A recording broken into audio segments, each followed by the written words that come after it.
And we're recording. Alberto Gallazzi, thanks for being on Fitness and Consciousness. My pleasure, man. Thank you for inviting me. I really appreciate that. Yeah. So in my mind, there's a few methods or certifications in the fitness world that are just a head above all the others, and one of them is Tacfit. And it's this really comprehensive system involving kettlebells and yoga and clubs and you're a big part of that, and you created some of the system, correct? Yeah, okay. Thank you for asking. So Tacfit is a system that's been created originally from Scott Sonnen in America. Me and Scott, we know each other for a while, for a long time, since '94. Okay? We met in US a long time ago when I used to live there. I was married there and started this relationship. Then our paths separated for a few years, different business. And then years ago, I was looking for a different way to train myself, and I saw those club bells and I found it interesting. So I flew back to US, and I started to learn how to use the club bell, bring it back to him. We start to get back in our friendship more, and they call us to go in Israel and to start to present the material. So at that time specifically, we were sitting in Israel. We started to thinking about how to codify something that was able to support people that are facing big stress inoculation, okay, for physical and psychological. So Scott is a brilliant guy, and he was very famous for his flow and mobility. And my side was more about conditioning, strength, and something like that, and combat scenario.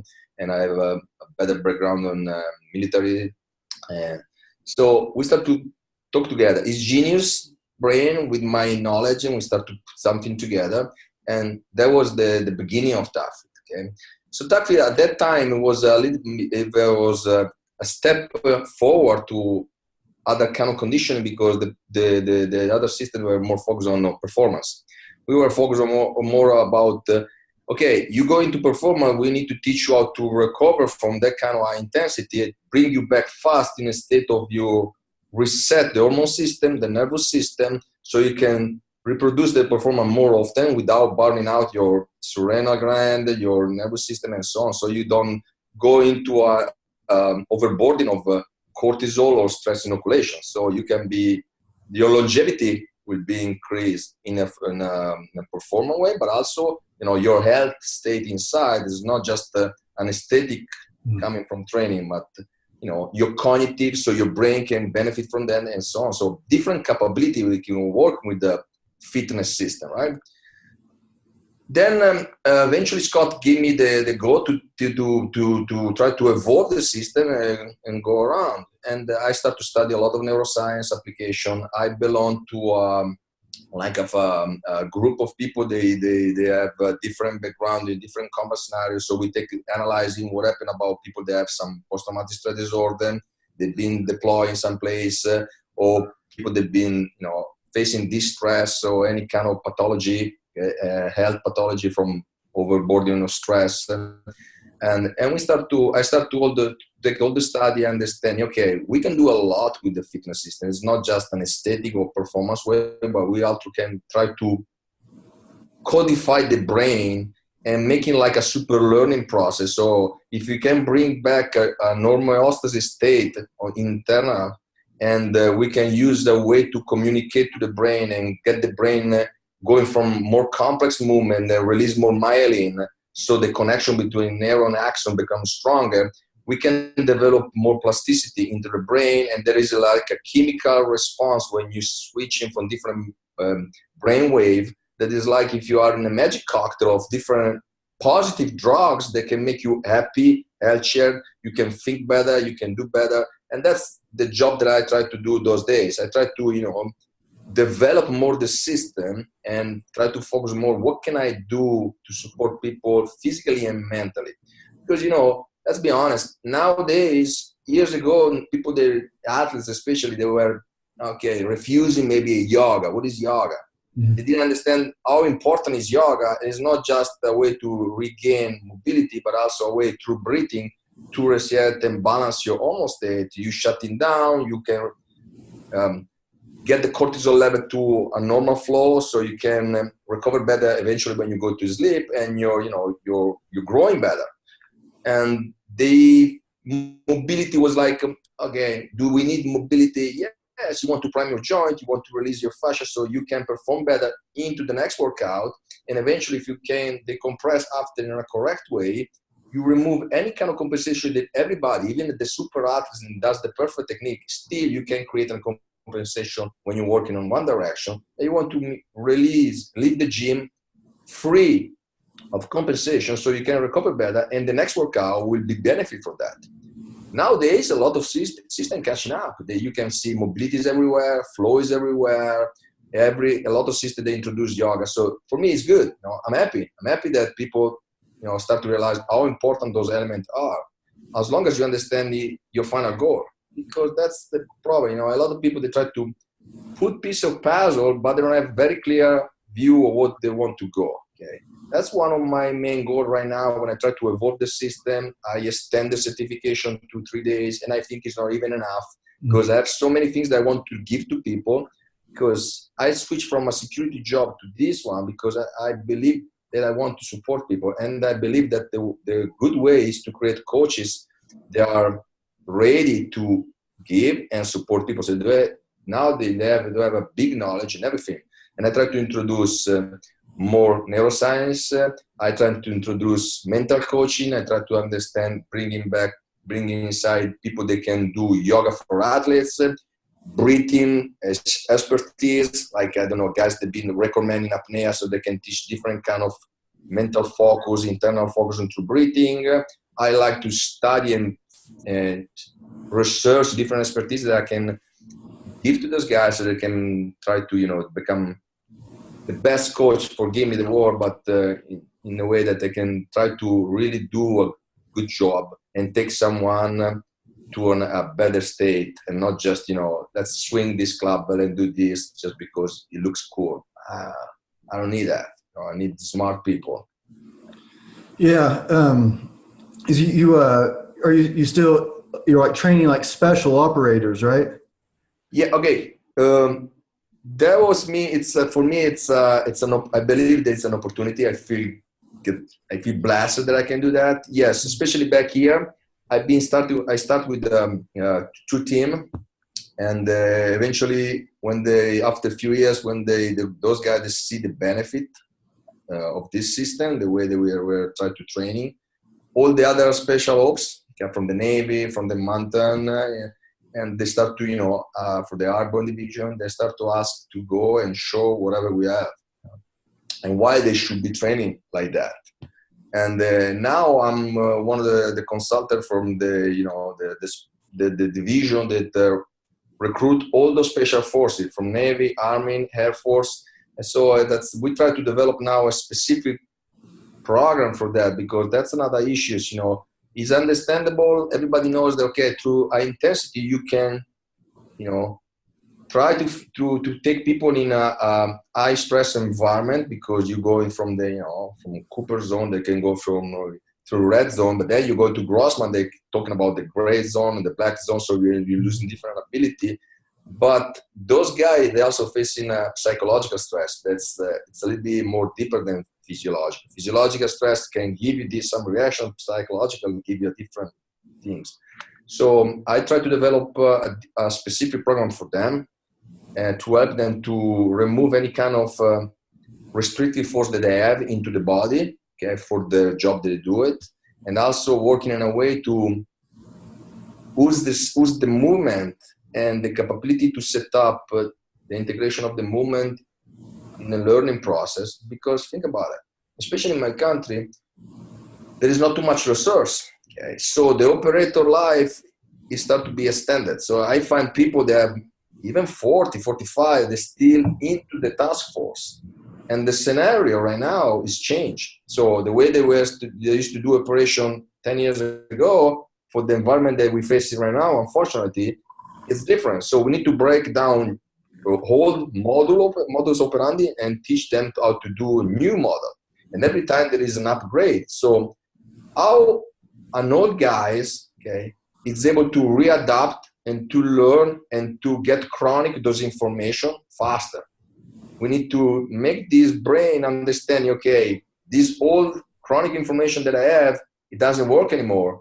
But you know that when you are under the stress, you try to bring back the information that you have in your ganglia from many years ago. So I need to convince the brain that the new formula, it's much better. Mm-hmm. So it takes a different way to teach them, breaking down hypotheses, models, make this guy more creative. So I need to teach them how to integrate the left side of the brain, the right side of the brain, to be able to be more creative. And every time they find in a freeze, a stop into whatever they were thinking to do, but it doesn't look like it's not what they think they was able to do it. So the brain can create a new formula faster.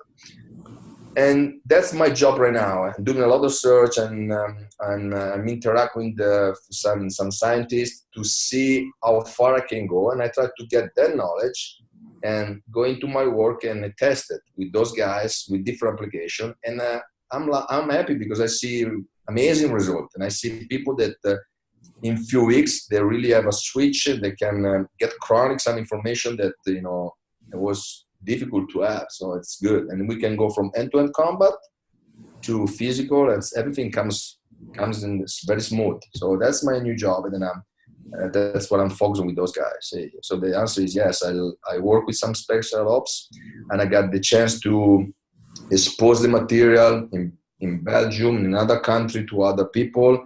And I'm probably going to go into New Zealand to another kind of special ops to try to talk about this, because fortunately, even those kind of closed door, group, they start to think, okay, we should be learning from expertise outside. They are not coming here to teach you something about what we do, but to support what we do, because the training system should be supposed, in my view, should be something that help you to reach your goal and not be a block for what you do. And sometimes you train on something that you like, but that it doesn't fit on your final goal. And sometimes it creates problems, so you cannot really perform better in your task in this case, because you do some training then it's not related, it's not designed for your job.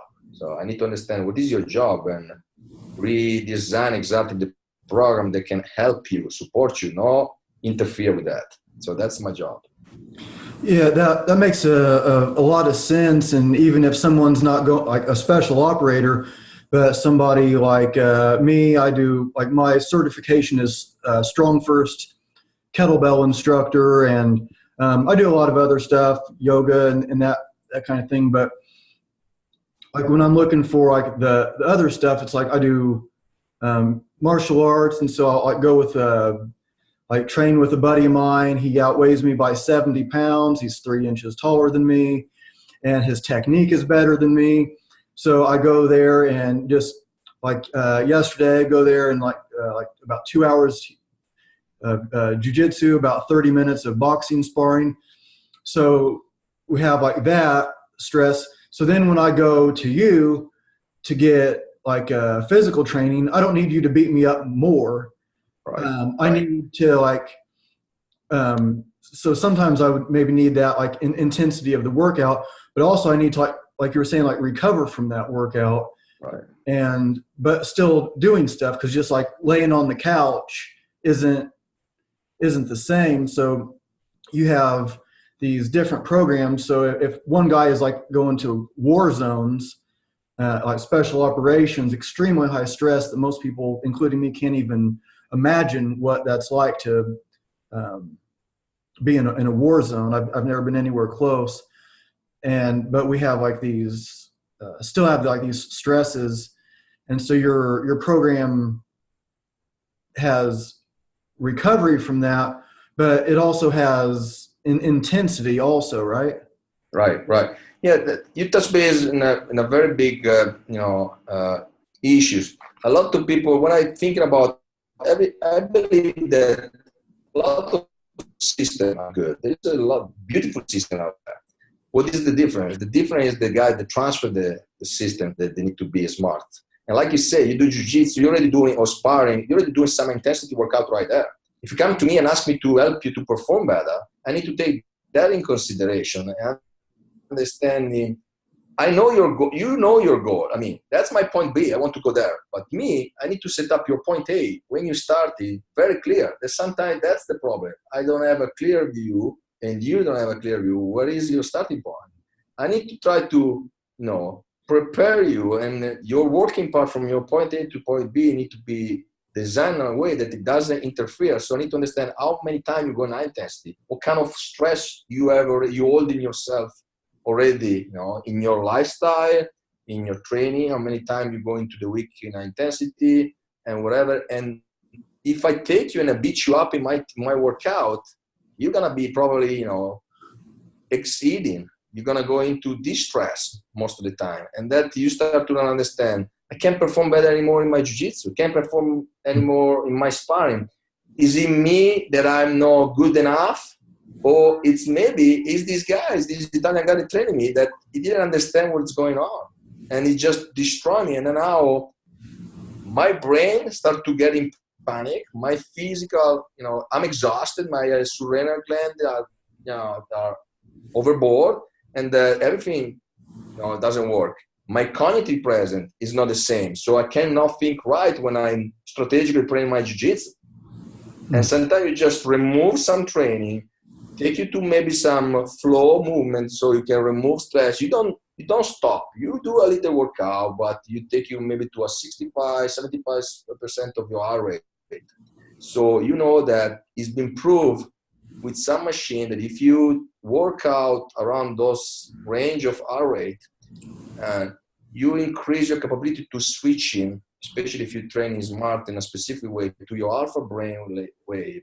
And you start to go into a flow zone, like a meditation. So you can start to figure, breathe better, recover, and your cognitive presence stay high, your hormone level shut down. And probably you do 2 or 3 sessions of that, and then you go back to intensity, to your sparring, and you find yourself like a newborn.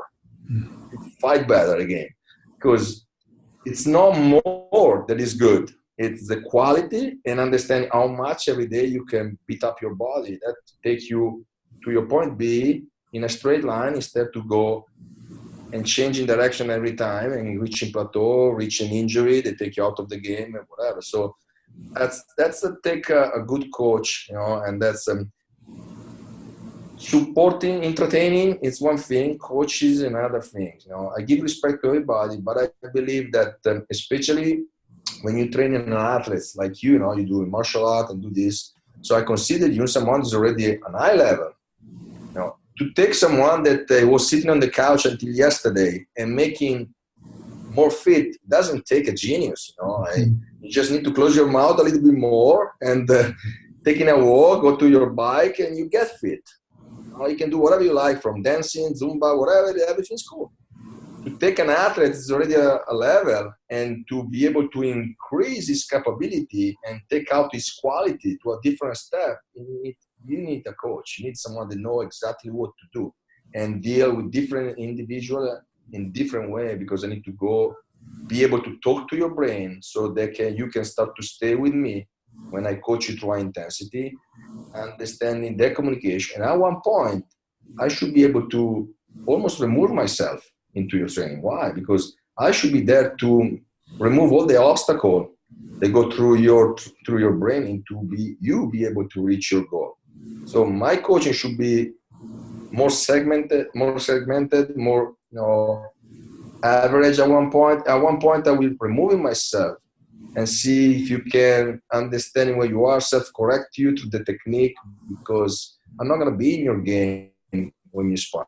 I'm not going to be in your game when you're swinging in open water or when you are in operation. You should be going to the black zone, losing control, using just gross motor skill, understanding how to go back to a step back red zone, so that I can get back to my fine complex motor skill and thinking correctly and don't do it wrong and do it right every time. So I need to teach you that. The coach is there to help you to build this capability. And at one point, should be just there to remind you something, but not just keeping you, I help you, I help you, I help you. No, because you don't become smart. You don't understand what you're doing. You don't own your movement or your technique.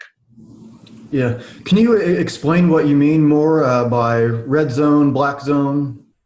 Different level of conditional heart rate zone, okay, that can start to deteriorate your capability. And especially when you go into the red zone and you start to pass in 165 or something like this average, because every individual work better, you start to lose fine motor skill, and then you start to deteriorate complex motor skill. And at one point, when you especially going from gray to black, most of the people, like me maybe, we just related on gross motor skills. So we start to do things by art. We're still fighting, we're still operating, but we can't be perfect. We can't control the complexity of the subject.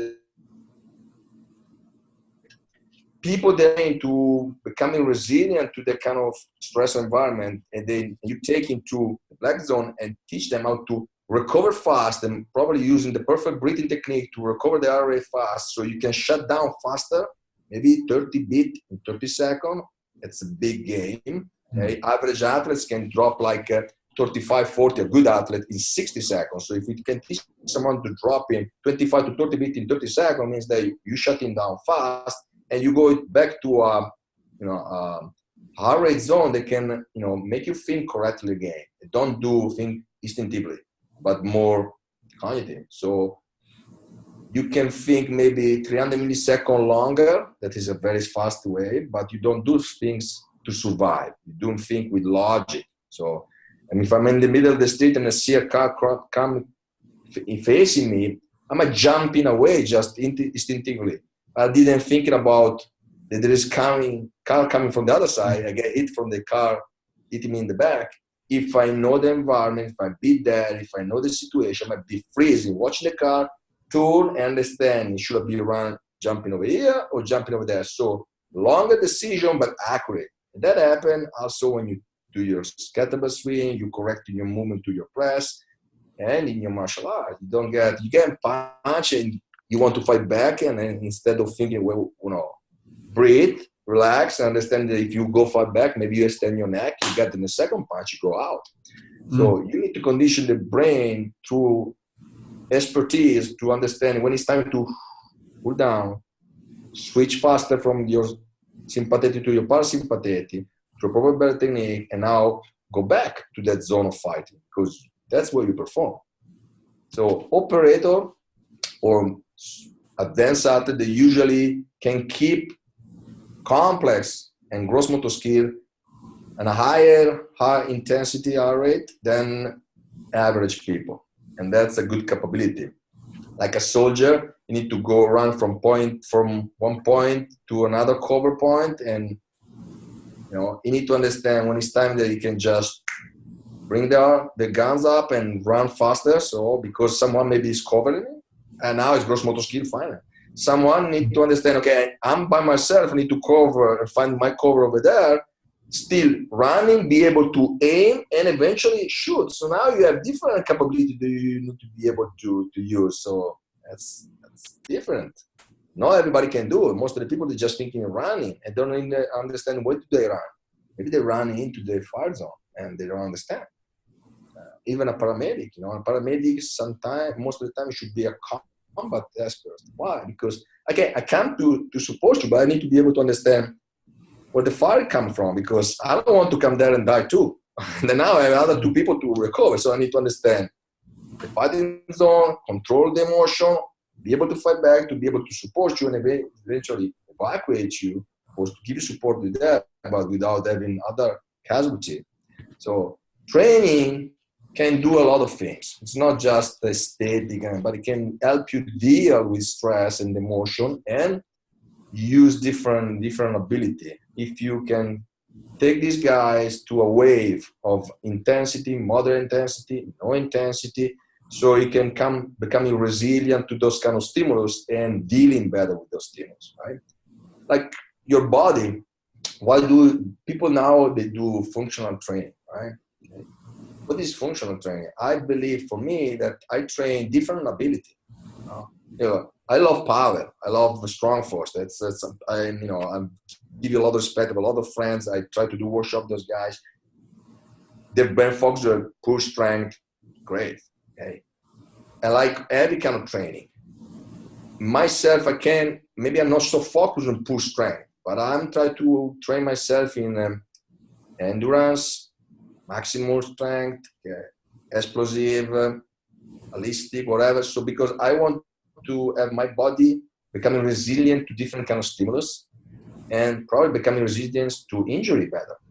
Because I may be stronger and do my press, but then I have to do a fight, I do a different kind of ability and explosiveness, and I pull my pec or pull my arm. So it doesn't suit exactly what I'm doing. So I need to understand, what is my life? What is my goal? What do I teach? What do I do? I need that training. If your goal is, my only goal is to lift the bar with a bigger load, and that's the only thing that I do, and you need another training. You don't need functional training. So that's another thing. You need to understand where you're going. Yeah, that's so you're also teaching jujitsu. I watched it was like about a 30-minute video. It was in Italian, but jiu-jitsu video. But I'm kind of like familiar with techniques from it because I learned like from my first teacher was like more like traditional Japanese jiu-jitsu. So we start off, we do punching, kicking, throw, I mean, everything, but it's more like, it's not really like the competition method, like BJJ competition stuff. We do a lot of the similar, but just different. So it was, I'm familiar with a lot of what you were doing, but you're like blending together the jiu-jitsu and the clubs. You mentioned like the kettlebells. Like what does your, like you just like take us like through what does a workout look like? So like I train with you, you know a little bit about me. I do like martial arts and stuff, and I want to learn your method. Like where do we start, or what does your like a class or workshop with you look like? Okay, all right. The jiu-jitsu part that I'm teaching, it's something that in the last 10, 15 years, I try to develop for myself for different needs. Okay, I start with the Kung Fu when I was 12. Then I started to do all contact sport. It was American kickboxing at the time. We're talking about 80. I'm 48 right now. And then it was Muay Thai. It came to Europe.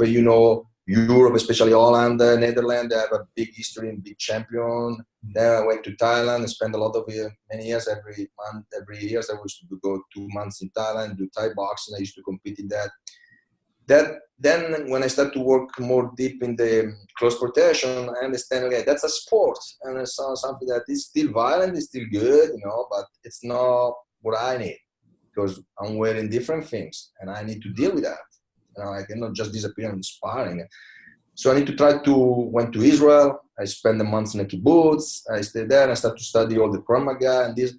But a lot of things I like, a lot of things that doesn't fit me. I still thinking that I'm missing something until I find these guys that is back in Israel. They become a second father. Dennis and his son over. And this guy, it's a legend over there, right? And years ago, I started to integrate the Japanese jiu-jitsu, the judo, the Kyokushinkai, and understanding, bringing some wrestling technique inside, but understanding for military and stuff, you don't want to be on the ground and just doing, groundwork. You're going to be going to the ground. You need to fight, but you need to start to finish these guys faster, whatever is the need, from lethal to no lethal, and be up faster because you need to do other things. And I find that, okay, that's what is in my mind. I start to study with him. I become one of his first instructors in Europe, and, but it started to open my mind. Then I understand, okay, like everything, not everything is perfect, but I start to understand, okay, there is a physical aspect and a mental aspect. When I start to work with Tacfit and Scott, I start to bring the component. The physical aspect that was important. The mobility is important. But now when I teach my people, like special operation, or maybe at that time when I used to have a security team with me, I need to teach something that it can be integrated to those guys faster. So simple enough, but you need to be able to stay faster. And those guys, they don't have time to train martial art every day like we do in the dojo. So it need to be something that can stay in their body and they can reproduce anytime, even without training too much. So I start to use those elements of training, like in mobility, in the flow, like you saw, and try to see, okay, if I train these guys, get them fit, start to stimulate the nervous system, start to bring in the intensity with movement, and then I try to transfer those movements to a technique. They aren't even called a technique. It's an opportunity. You find every fighting is different. You find an opportunity. Now you understand principle. I can break the arm in different direction. I don't need to understand how the break is called. I just need your brain to remember the arm can break over here in this position. So whatever position I find, I understand the focus, I can break. The neck is the same. And once I understand how to break the arm, and then now I find the knee and the foot, I understand it's the same leverage and I can break it over there. So it was easy to transfer. Okay? And now I can understand body. I know how to be broken through training, and I understand biomechanically, so I understand also little point and stuff. And so I start to integrate all those things in the training, using the training to help them to understand how the body moves, how the body break. When the reaction, when you are into pain, you run away from pain. When you break and you close it down. So you start to observe during the fight, understanding when you are creating a big damage, so you probably can go deeper and so on. So when people come to me, they want to just do the physical training. Okay, let's work on that. If they want to also integrate that kind of part, I try to, use the system to add the mind understanding more, and now I integrate technique. That is principle more for me. It's principle. Like if I teach you, how to shoot with a Glock, you understand the principle. If you got a good shooter, then you give you another kind of gun. You start want to understand what is the safety and stuff. Then you get familiar. You shoot it anyway. The principle is principle. It doesn't lie. Right? You understand principle in your kettlebell, how to grip, how to flex, what is the straight line for your press. Then you're using a club. Okay, it's different geometry. The principle is the same. The body moves in that way. So once you codify that, everything becomes simple. That's the magic, because you're taking people that they never do something, and you take it to a flow, then you take it to a conditioning. So people, they hold the movement to high intensity, and now you start to go into the long side of the long memory and transfer. And now you take it to a technique, and they see the technique come easy, and they say, wow, that's the movement that we did before. Exactly. And now I trick your brain, because you do something that you're already familiar, and now you realize that it's a technique. Yeah. And it's easy. It's easy. It's an easy way to teach people. Because I need to teach people faster. Some of those guys. I don't have months or years. I need to find a solution to make them effective faster. And then, because I understand the equipment, because I understand what they do, or your limitation, my limitation, I try to see what is the capability. When you do your mobility or your flow, I study you. There is a lot of movement out there now, and I believe that it's beautiful. I love to see. There is coach out there that amaze me when they see their movement, like Guido Portalo, stuff like this. I watch and I say, wow, this guy's, wow, fantastic. I wish I can move like that. And I give respect to all of this. The way that I teach movement is, for me, it's like an investigation into my body, and the way that you move, it will tell me a lot. You are like a picture now that can show me what is your limits, what you can do, what you cannot do, and where you're bleeding capability. So I need to fix that. And I start to design in my mind, what can I do with these guys? How can I load these guys? How much I can teach to these guys today to don't create too much traffic in his brain and get him stay with me for longer and growing, and not just reaching whatever they say. So I use movement in a different way. So it's maybe a little more complicated, not for everybody. They want just to enjoy the sweat. But for people that want to do a switch, I believe that would be the right way to go. So my way to teach is a little bit, it sounds complicated at the beginning, but then you do things, and you be amazing what you're doing, because I make yourself believe that you can do it. And that's a good, you will always know that you can be the best guys, the best fit guys, but if your brain has too many conflicts inside, you can't perform. But if your brain starts to believe in your capability, man, you do crazy things. Even if you are not perfectly fit, but you still believe that you do that. Some people, they are questioning too much into the brain. They go into conflict before a fight or performance. They're perfectly fit, but their brain stop them to perform. So we need to make those elements work together and becoming stronger guys, fighter or whatever, a performer. Yeah. What would you say like the tool that you use the most would be like the strength tool? So is it more like the heavy clubs, kettlebells? All right. Yes. Okay. I love all the tools because I love to have variability in my training, because I believe you can become great at kettlebell, and then you find using a barbell, and yeah, you're still stronger, but it's a new tool, new dimension, new way to attack your body, and you need to rebuild everything. So I like to use everything: rings, clubbells, kettlebell, barbell. My specific tool is club. It's something that for me fit well because I come from a weightlifting bodybuilder times, and I was thinking the bigger I am, the better, the stronger I am, and I realized it wasn't good for me. Yeah. And I create a lot of injuries because I start to load always my structure too much, compress my my tissues and my joint.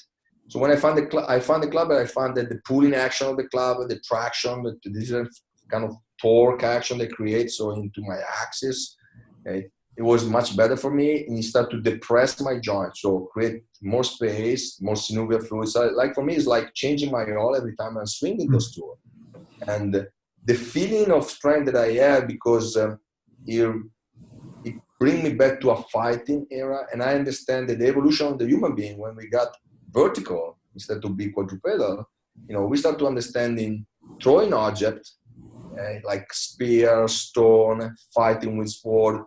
That's where we become stronger up here. We lose a little bit of power over here, and that's a lot of injuries come from, especially when the people don't understand about torquing, keeping everything into the pack and pressing the correct way. People, they just go, and disconnect the shoulder from the torso because they don't have torque action, so the lats is not working, it's not firing properly, there's no depression, they get injured. The club belly bring you back to what you are more designed right now, and I like it. It's very transportable, and it gives me a good feeling of rotational power that I use when I kick and punch and whatever. Kettlebell, I love them a lot because they have a different kind of stimulus, and I can do things with kettlebell that I cannot do with clubbell, because the only limit that I find in clubbell that, for instance, if I want to increase pull strength, maximal strength, and go more and I create a program, to program myself to increase my specific strength. Clubbell, it's difficult to create the good algorithm. Why? Because you working more on a torque action, a centripetal, and so I need to put a machine in the club to understand how much power do I create. With the kettlebell, I have different weight, and I can be more precise. Barbell, I can be very precise because I can add little plates. So I like everything for the need of the moment. Okay? Clubbell has his goal, and barbell and kettlebell, they have different things that I can reach with that tool, and the opposite. And I also believe that if I can work with those variability, also the body weight and the rings, it's like me having this t-shirt, and I can always add something inside until this fiber is become unbreakable, because I have more type of fiber inside these tissues, so it never break. So I like to attack my body in that way, so that I can really think like, okay, my body now is ready for a lot of kind of different attack, because I have different ability, and it's always a new learning process. That's good for me. I like a lot of rings, a lot of work on gymnastic. It's something that really make me, it's challenging. But for me, when something is challenging, it means that I need to go and put my white belt again every time, leave my ego on the side, and, restart from scratch and understand why I can't do this muscle up. I'm a human being, I have 2 legs, 2 arms, and I'm not different from these guys. I need to do it. And so I go through all the process, whatever is it. until, I make myself achieving the goal. And, everything, if you really want it, you work harder, you can do it. You might be not the gymnastic of the Olympic, but you can do a lot if you really want to do it. So as long as you're taking the process, you enjoy the process, you don't stress too much, and you do the right progression.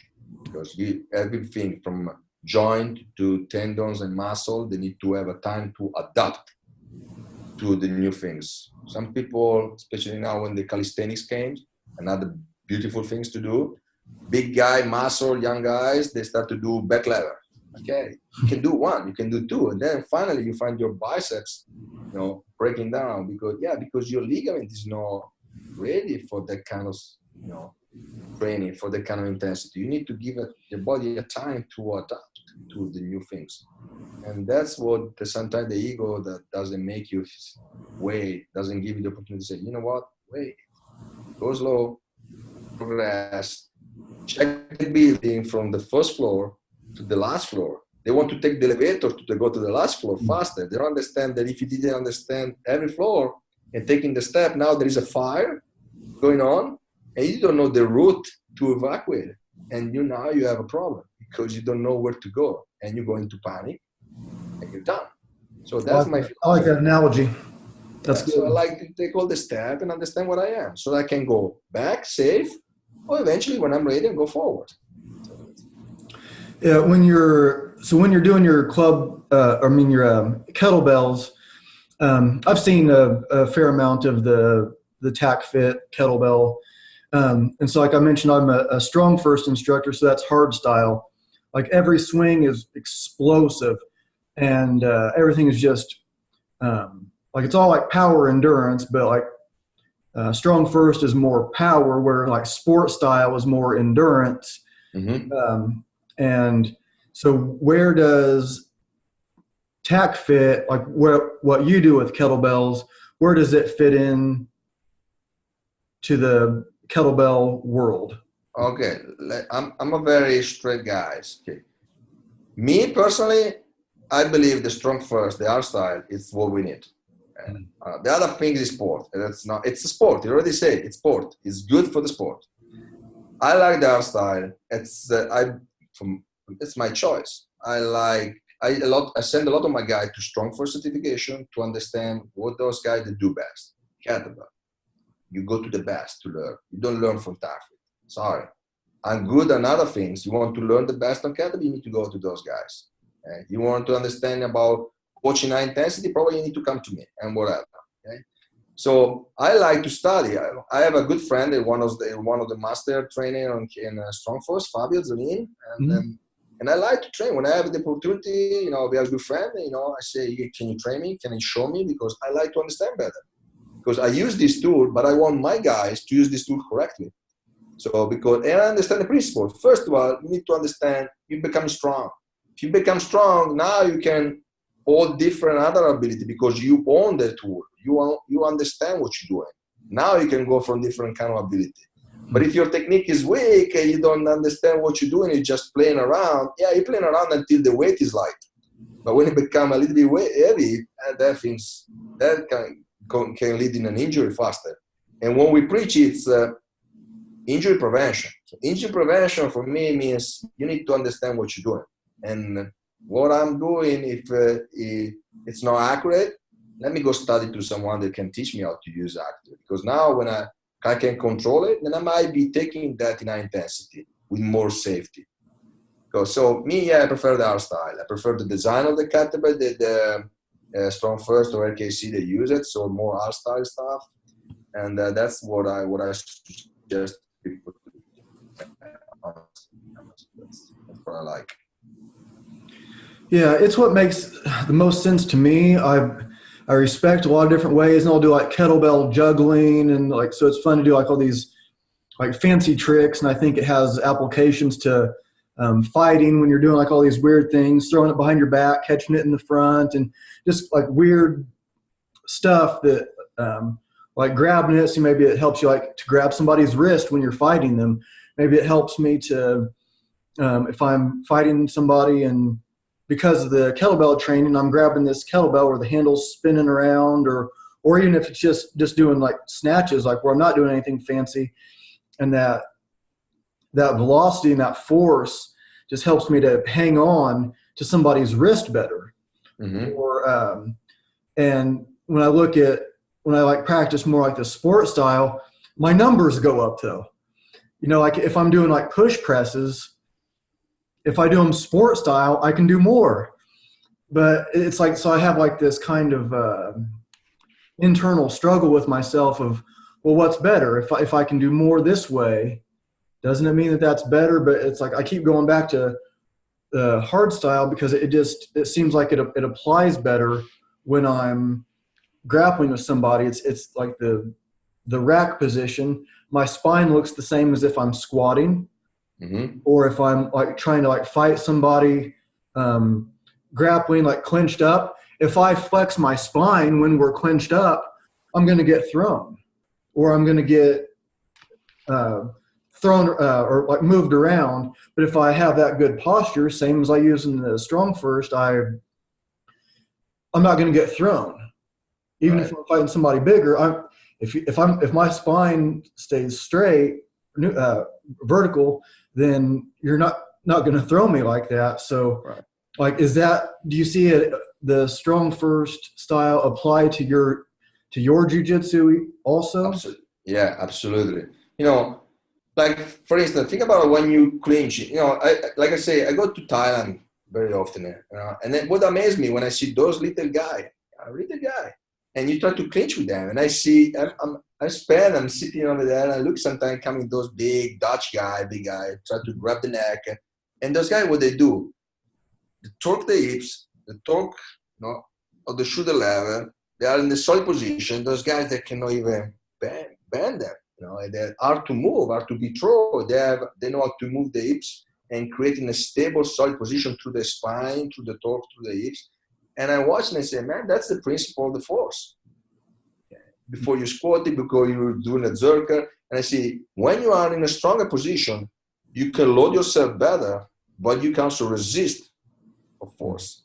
So like I say, I like to see those things. You know, it's funny, but it doesn't fit me because for different reasons. You know, I like to be able to. I don't think about using a sport train me for another things. So that's sport to train you for that sport. It's already said that.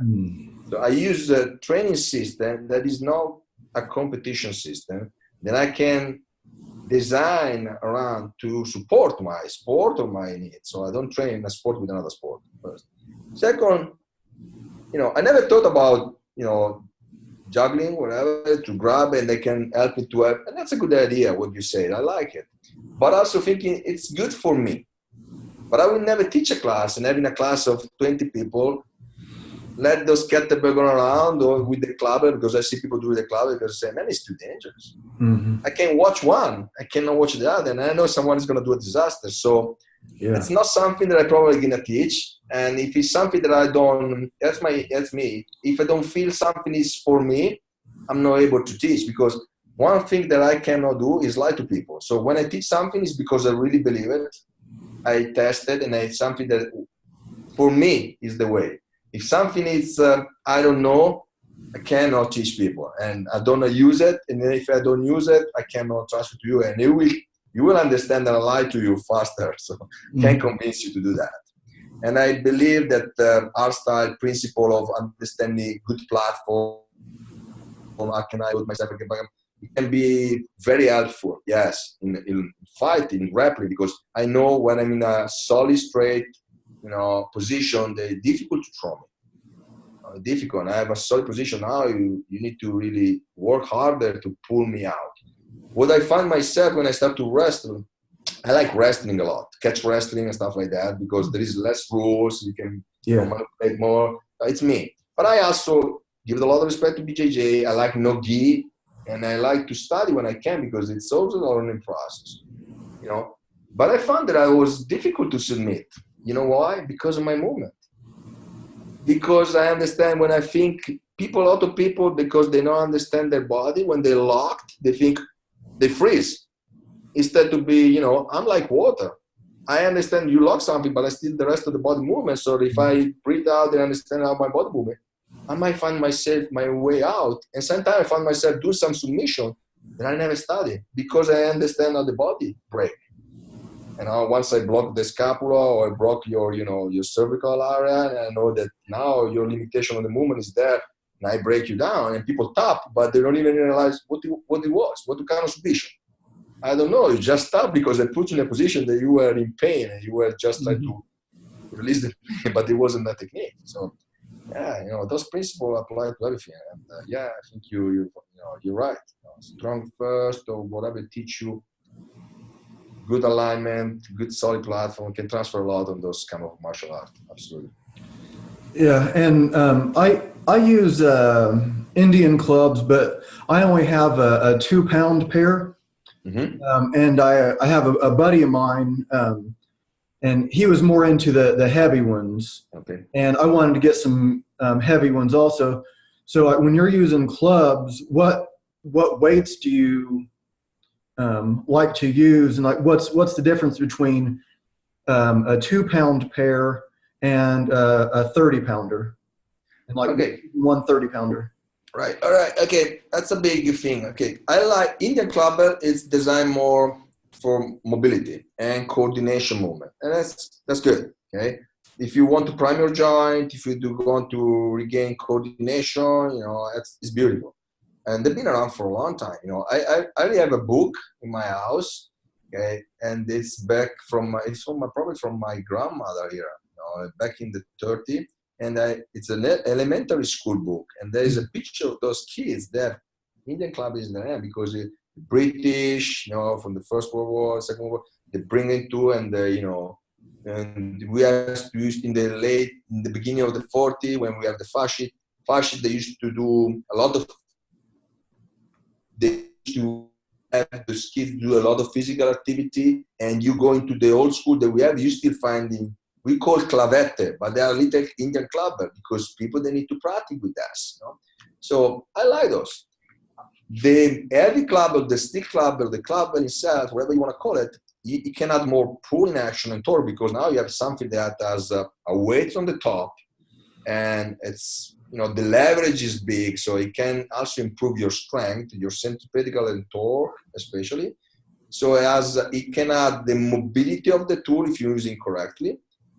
But he can apply strength. The only limitation between one and those that the steel clubber, you need to learn it very well because it takes a second if you do something crazy or something that is not correct to snap one of your joints. So it can be very helpful to support you, but if you play around and you don't own the clubber and you try to use too much momentum instead of understanding what you're doing, you get a serious damage, okay? So what kind of weight? I design myself even an 85, 90 pounds clubber I have in my house because I was so focused on bigger is better. Then I realized I still holding the clubber in 2 hands and they have limitations. So I'm probably not using the clubber the way they're supposed to be because what can I do with this 90-pound clubber? The cast or something, okay, it's good for my lats, good for my shoulder, my core, I get stronger, but then a lot of things that I can't do it. So I went back to understanding, lighter clubber, maybe the 15 pound, the 20 to 25, that's already a good clubber. And I start to using 2 separate. So that showed me also the unilateral deficit. It's like Jiu-Jitsu. You do something wrong, something is not accurate in your movement, you tap out because the clubber makes you naked. As soon as something is not in the right setup, you lose it, and you want to go down to the earth faster. So it's you need to give a lot of respect. And 2 clubbell of 15 is already 30. It's already 30 kilos for me. 215 is like 30 kilos, 7 and 7 kilos. So you got 30 pounds right there. And now, but they are not connected, and you need to coordinate. And now you can work 3-dimensional. You can do more things. So myself, I usually train with the 25 pounds, 20 pounds, depending what I do. And I can do one hand with the 35 pounds. I can do some movement, the reverse knees with the 40 pounds. It's a big weight, but I don't suggest too many people to do it because once again, a wrong breathing and a wrong pulling, and you do something stupid. So even now, today I was teaching, I just finished to teach a workshop here in Sardinia, in Italy. And I show people technique with a very light tool, like 5 kilos, such as 10 pounds most of the time. But with different application, most people, even guys, and people also from Strong First, they look at me like, why these things look so heavy? Because when you start to give respect and use it correctly, the leverage is different. Okay? And you might be pressing the 32 kilos, and then now you have these 5 kilos and different grips, different things. You feel like you have no control. So you need to understand what you're doing to get the benefit. But me, I stopped to show them with big club because I want them to see exactly what they need to do it. So I use the club bell when I teach, then I can go slow enough to make you visualize any particular detail that I try to show you what to do and know what to do. And I don't want to impress you just because I swing in big club, but I want to teach you. Then when I train myself, like I say, 25 pounds, 35 pounds sometimes. And sometimes I need to go back to 15, doesn't matter. As long as, the range of motion that I'm facing, the leverage, if it's a grind movement, if it's a ballistic or an hybrid, make a lot of big difference. Okay? So it's, I like mace as well, the mace. Mace is a good tool too. It has most of the principle. The only limitation that I see in the mace, it's a big tool. So I cannot do the same kind of application I do with my clubber. It's not very transportable for me. And it's my gym, the roof is a little bit lower and big guys. I'm not a tall guy, but some people are, big. And man, you can fit in the gym. So you need to go in the parking lot. So it's, and you have a class of 30 people, the maze development, it's big. So if you're swinging around, now you need to have a big space and you start to have problem. But it's another tool that I will probably introduce if I need to train myself and train someone, because, leverage is different. So more core and, different ability to swing it around, because now the pulling action is even bigger. Well, I like it. It's a good tool. Yeah, when you're using the club bells and you have your 25, 30 pounder, are you doing like timed set? You're like, okay, I'm going to do this for 3 minutes, or how do you program your, like, whether it's reps or time? Okay, it depends what is the goal of that, my program or that time or the period. But let's say I can use my club also in a strength program. Of course, my main core exercise might be kettlebell or barbell. But I'm using my club bell. If I do a floor press, I like floor press, for instance, and I start to do maybe a 3 set of 8 with the slow movement floor press with the club bell. That is very challenging, because you think about, you are laying down, you're creating your arch, you're engaging your lats, you're creating your torque, so you got a new natural extension of your chest. But now I'm pressing something that has a big leverage, so I'm preparing, priming my wrist, and I'm challenging the lats and the pec and the shoulder in a different way. And then with the big low, I go to my barbell, okay, and so on. Or maybe I go stand up and I do flag press outside, so I can fire in and priming my lats a lot, my shoulder and my pec, and then I go and do my bench press or whatever. Or I can squat with my club bell, and then I go to my Zerker squat. So I use them as a auxiliary exercise. So I might go my 3x8 for that, and then I go for my 5x5, 5x3, or whatever is the program that I use in that time with my barbell. Or maybe if I'm going to my Tacfit, I try to see, okay, I go from 90-30, 90 second work, 30 second recovery, 5 cycles. So I'm facing more strength endurance, right? So I need to understand what kind of exercise that I'm using, understanding how many reps can I do with this tool, 25. And I might do a reverse mills. Okay, how many reps can I do? Can I pass 10 reps? Because if I cannot pass 10 reps in 90 seconds, I'm probably not facing strength endurance, because you should be doing it from 10 plus reps when you try to go for a long walk. So I need to understand the tool, the weight, and the exercise that can allow me to attack that ability that I'm focused on it. Okay. So I design also, it depends. Right now, for instance, I'm more focused on conditioning, okay, because I try to prepare a girl for a world championship in Jiu-Jitsu. So I try to spar, and I like, it's more me. I like more to be able to do things, and boxing and wrestling. So my trainings should be more, and because I'm traveling, in 2 days I'm going to be in Brazil. So my training space, it's limited. So I train from my 20 minutes workout, and maybe I warm up for 10 minutes and I cool down for another 10 minutes. So I try to compress everything. So I go more into a Tacfit session right now, but I still, maybe I'm doing an AMRAP. Look, I can do an AMRAP like this. I go for 21 swing. Then I go for 13 reverse mill each side. And then I might be doing 8 pull-up. And guess what? Maybe I got 5 reps and I go for my deadlift. Of course, the load will be not exceeding 85% maybe, because I know even if I'm fatigued, the 85% from my brain is something that I can hold. It doesn't stress me. I know that I can hold technique. And I still, attacking different ability right there into a condition. So. When you're doing your like yoga, I know that there's like with the Tacfit, they're combining,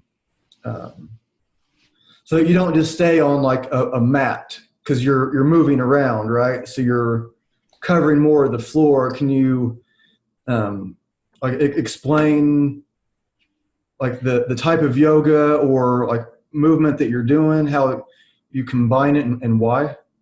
Okay.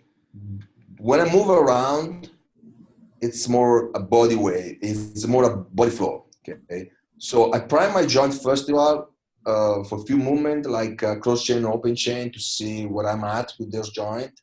Then I try to go a little bit more complex movement, and I try to now to flow around with integrate those movements together, and I create like a flow routine. They help me to transition my body in 3 dimensions with complexity and allow my breathing with that. Okay, and I try to do that sometime for 10 to 15 minutes, to challenging my heart rate, to bring me into a zone that I can start to release catecholamines, so that I'm ready now to face in my workout.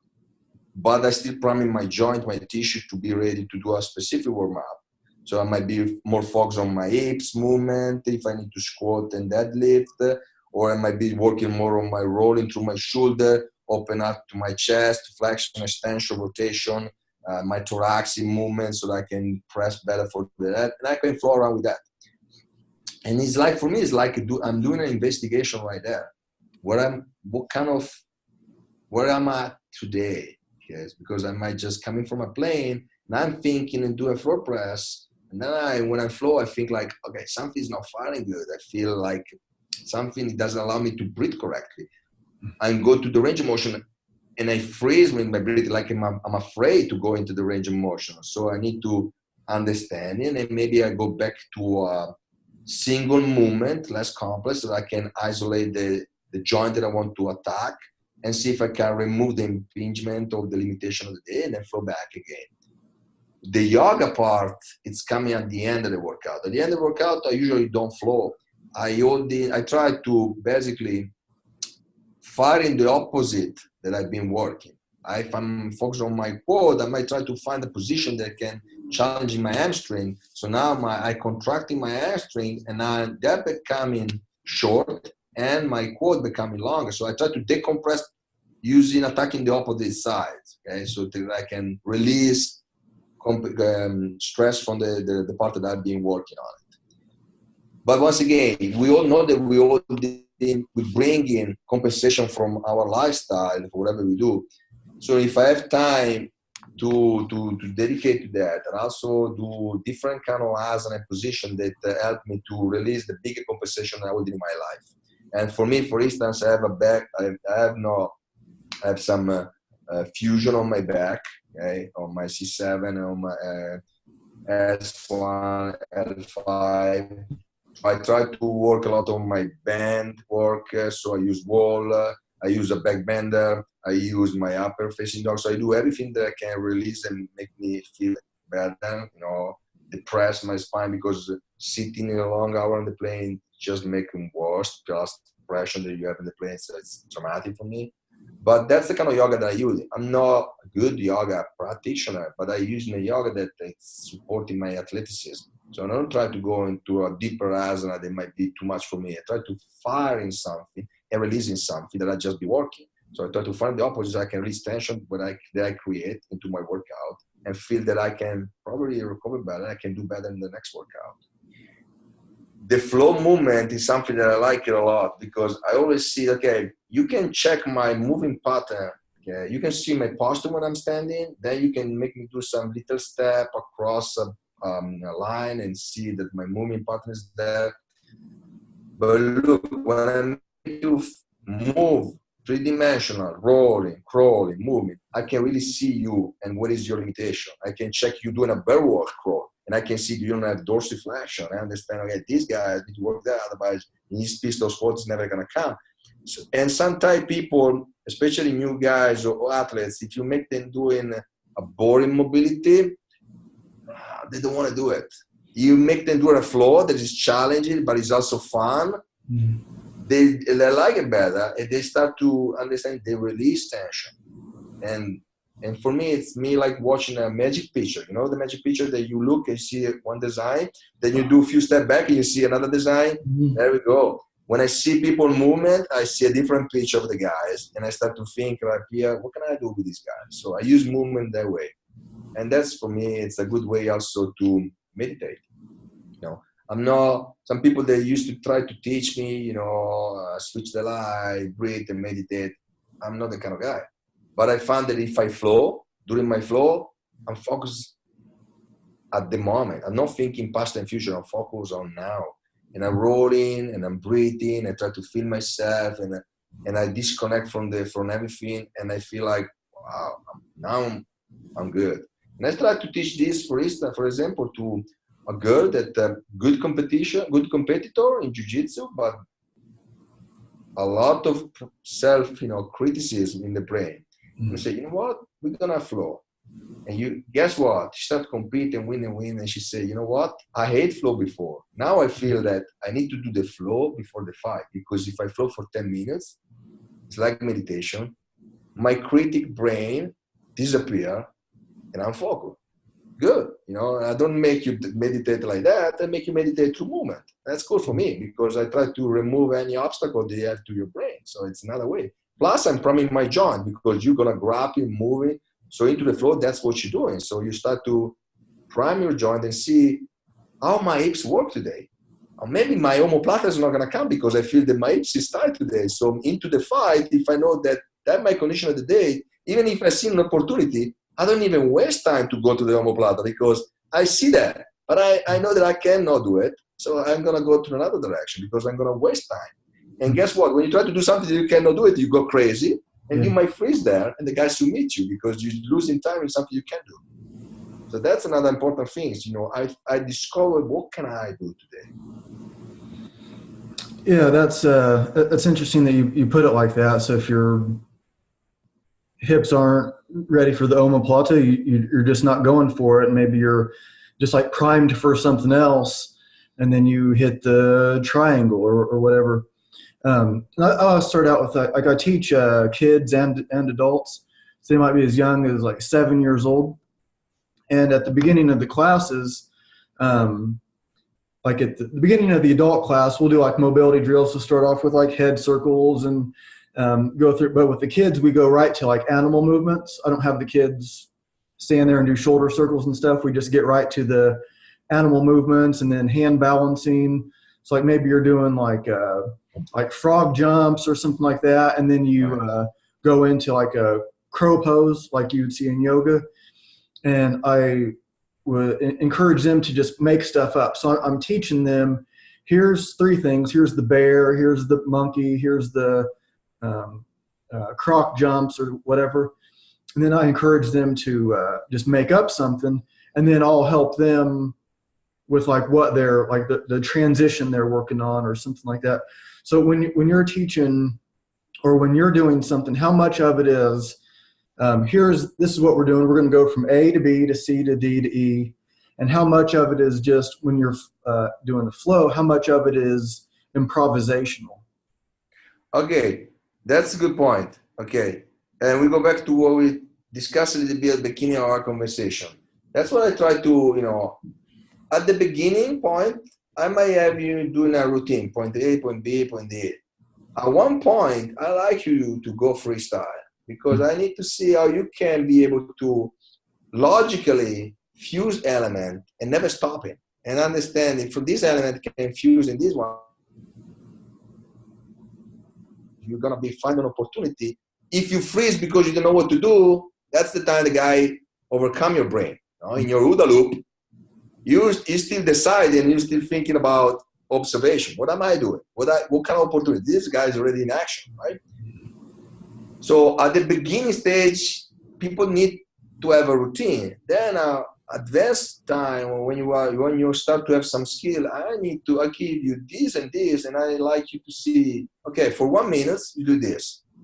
When I say stop change, I need you to start again. Don't freeze. Start again when you flow for 1 minute. Then I say stop again and check. And every time, at one point, those guys, they just change. Go for a different flow. Change, different flow. And maybe I give you the element. I give you 4 or 5 elements. It's like me opening the fridge. And I see I have these eggs and pasta and this. A good chef, he can create different recipe. A guy that has no skill, he say, I can just do pasta. But you can do different things. You have skill and your brain know what to do. And that's another thing that I try to develop right now. And I tested with the different age, from 20 years old to 55. A little game that the test that I'm doing right now, I created the flow with those guys for 1 or 2 hours. Not difficult, but different element. Then, simple, then complex, then I fuse them together and they can go for 10 minutes. They know that movement. And now I say, okay, this movement is number 1, this movement number 2, this movement number 3 and 4. And then I start to call 4. And you need to understand, starting from 4 or go to 4, back and forward. Then I say 5, then I say 3. And I keep calling number. Those guys, they keep going. And they find, wow, I keep going. Then I say, no more number. And it's color. It's going to be white, red, black, yellow. And I call, and they start to, okay, this yellow was 3, and they start to keep going. And then it's go alphabetic. At one point of the section, I just might be go, Bravo, Charlie, 3, yellow. And magically those guys, they never freeze, and they do routine, and they stand up and they say, how can I do this? Because I trick your brain. And I show you that your brain can adapt faster as long as the information are correct. And that's what we discussed. The brain can increase myelin. Neuroplasticity never ending. It's believed that when you grow, there is no way that you get more neuroplasticity in your brain. It's not true, because if I lose my eyes today, I need to learn Braille, and probably I need to understand how to use my tactile.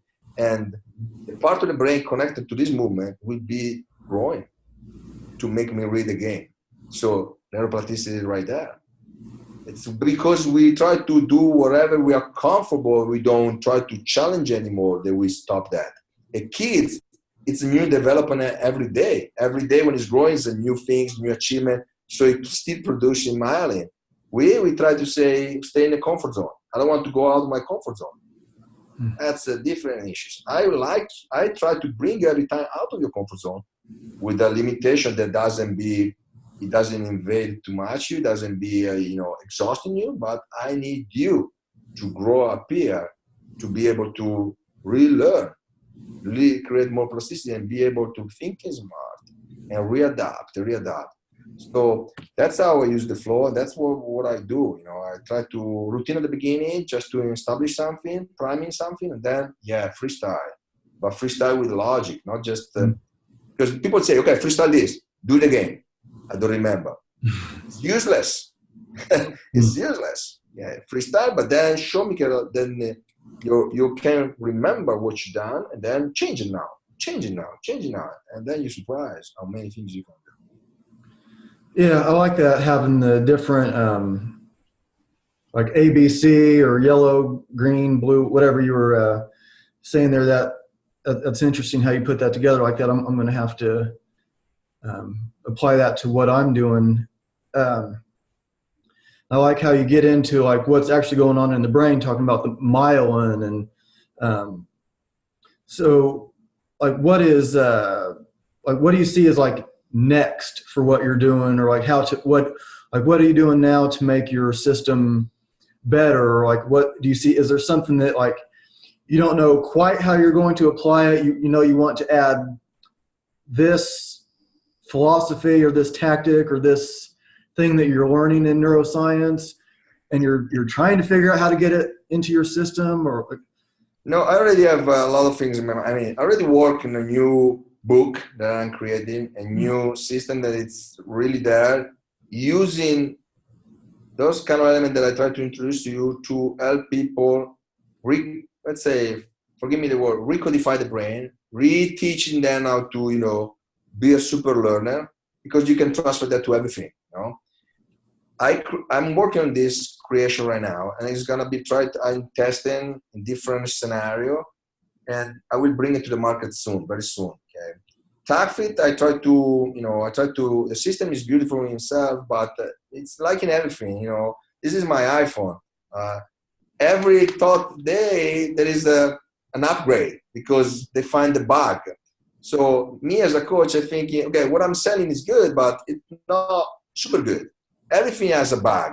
And me as a coach, I need to be humble enough to find the bug, fix it, and make it better. Because if I just say, okay, it's good like this, it's going to be ending. And I don't believe it. Nothing is good enough. And that's evolution, new research. We need to take it, and say, you know what? I see these guys doing this, and I say, man, these guys right. That's what I'm doing wrong. And me, every day, like today, I'm teaching normal people, but sometimes I watch and I say, okay, I've been in Tokyo, I've been in Brazil, I've been here, and I can see this message doesn't go through. What I'm doing wrong doesn't go through. What the system is doing wrong, it doesn't go through. And I start to test it on myself, and I see that works, and I go, work. Okay, that's the bug.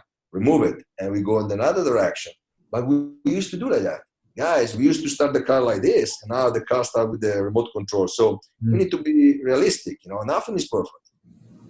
So that's Tacfit, and I try to take a different evolution, a longer way process to teach people. The things that I was talking to you is something that I'm designing now. There's going to be a new product I'm going to be bringing on the market soon, because it's something that I believe in a lot, and I can see it's transferable to end-to-end combat, to training, to mental approach, to have soccer team learn a new skill, a new game plan, whatever. Because when you bring in a new coach, now these guys come with new models, and the soccer player, they need to readapt to this, but they used to play a different way, so it's hard. When you start to using training to help them thinking different, it's easy to be more creative and understanding faster something that you introduce now, and the process is faster instead of waiting longer time till they realize that process is better, remove the long one. Because unfortunately, when we have chronic in our long time memory, it's hard to remove it. We do things easy now in a safe environment. Yeah, we can copy the new technique, no problem. But as soon as you're challenging your heart rate, you go into stress, into panic, you bringing back the old movement. Yeah, because that's chronic.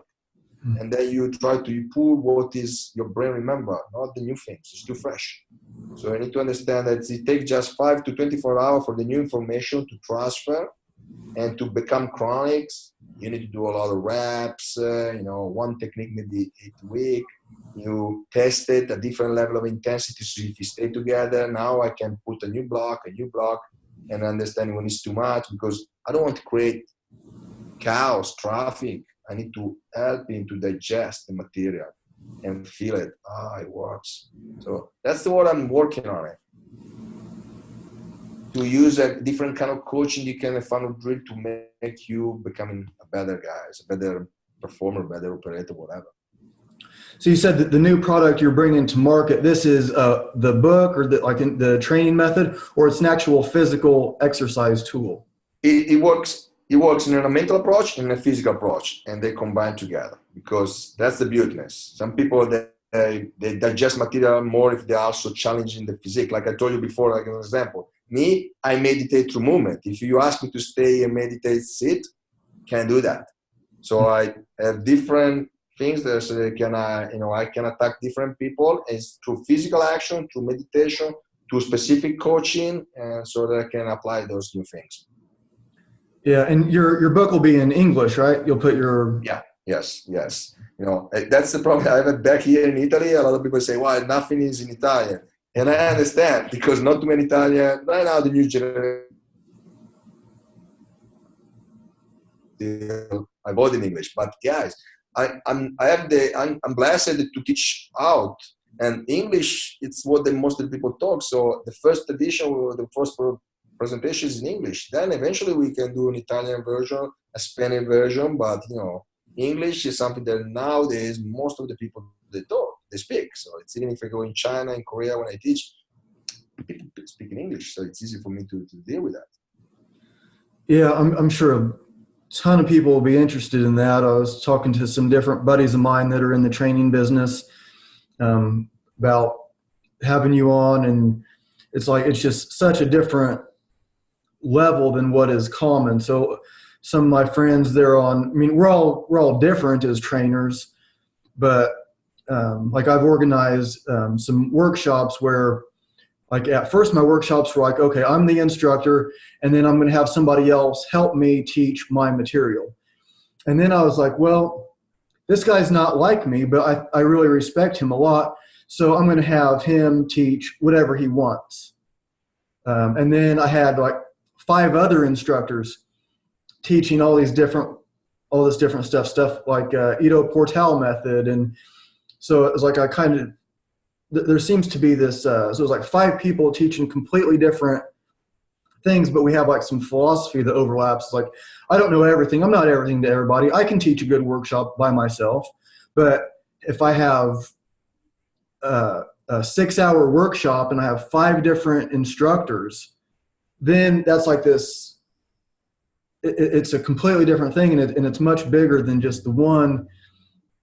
But I can see like this thing happening in the fitness world where they are more interested in stuff like you're doing. So it's not like just like, yeah, I bench pressed 300 pounds and then I trained for a while and then I bench pressed 400 pounds.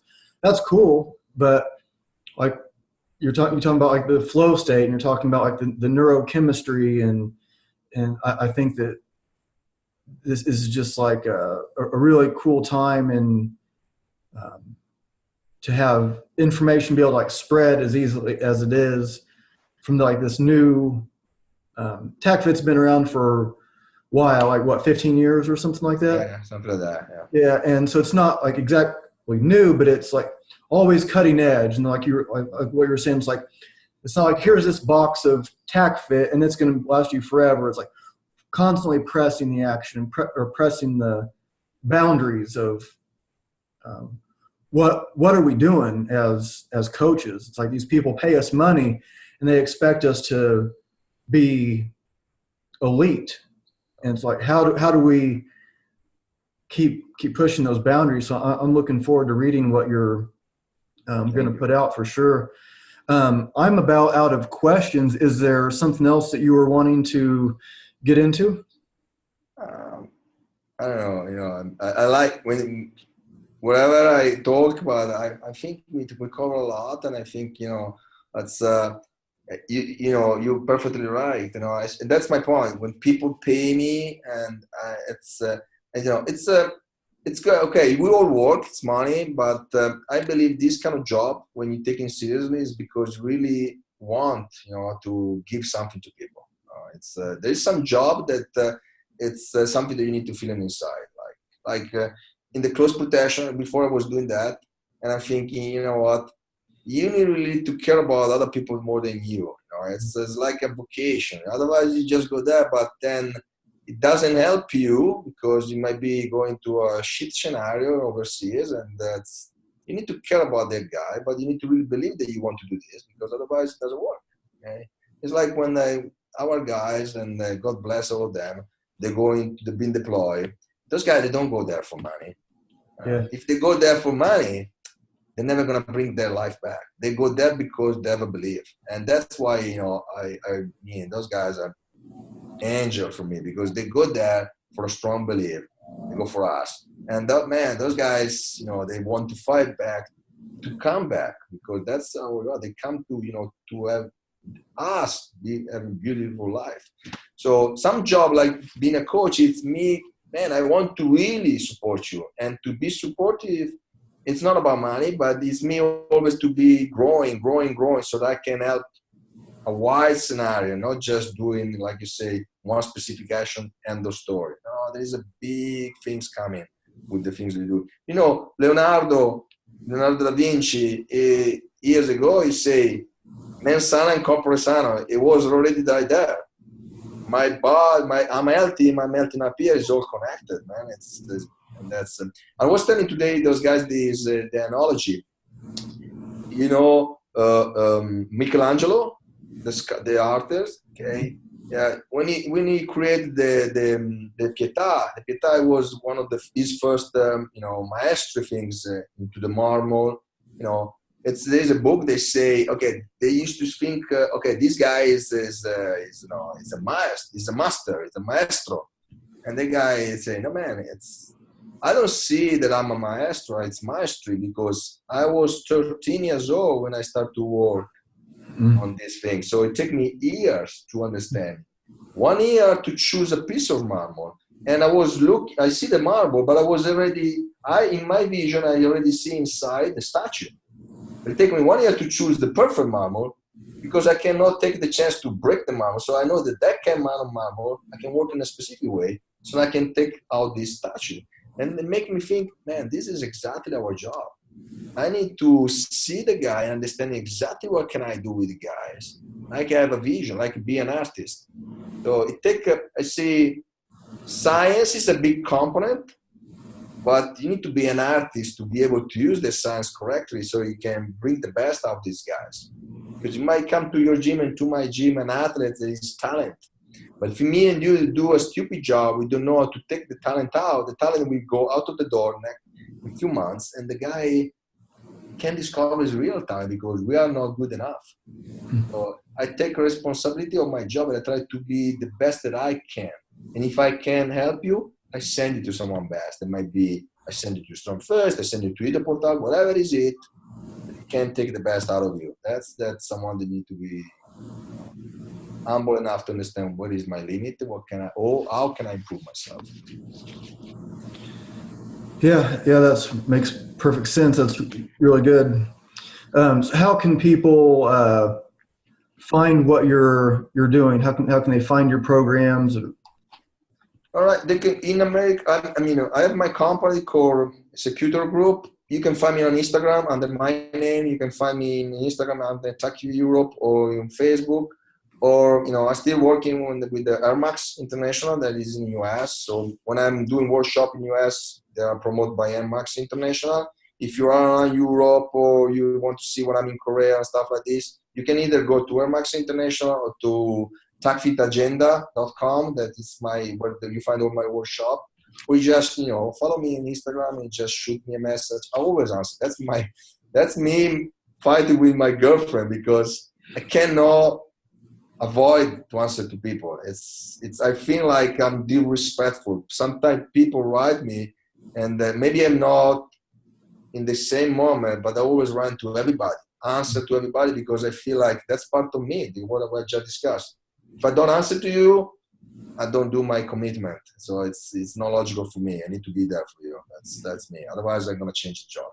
So Instagram, Facebook, survivaljj.com. That's my email. Shoot me an email. I will get back to you. Yeah, that's good. So any give us some closing thoughts, and then we'll wrap it up.